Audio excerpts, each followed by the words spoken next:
আসন্ন ২৬তম বিধানসভা নিৰ্বাচনৰ প্ৰাকমুহূৰ্তত অসমৰ বৰখলা বিধানসভা সমষ্টিতত বিজেপিৰ টিকিটক লৈ ৰাজনৈতিক তৎপৰতা তীব্ৰ হৈ উঠিছে। সমাজসেৱী লক্ষীবাবু সিং এই দৌৰত এগৰাকী মুখ্য দাবীদাৰ হিচাপে আত্মপ্ৰকাশ কৰিছে আৰু জনসাধাৰণৰ পৰা ব্যাপক সঁহাৰি লাভ কৰিছে। ২০২৬ নৱবৰ্ষৰ শুভ আৰম্ভণিৰ উপলক্ষে লক্ষীবাবু সিঙে অসম প্ৰদেশ বিজেপিৰ সভাপতি দিলীপ শইকীয়াৰ সৈতে সাক্ষাৎ কৰি নৱবৰ্ষৰ শুভেচ্ছা জ্ঞাপন কৰে আৰু তেওঁৰ আশীৰ্বাদ গ্ৰহণ কৰে।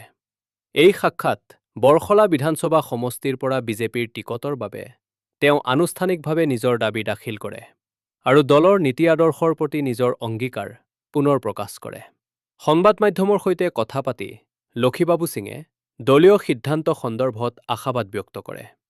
তিনি কয় যে যদি দলে তেওঁক দায়িত্ব প্ৰদান কৰে তেন্তে তেওঁ সম্পূৰ্ণ নিষ্ঠা আৰু সততাৰ সৈতে জনসাধাৰণৰ কল্যাণৰ বাবে কাম কৰিব।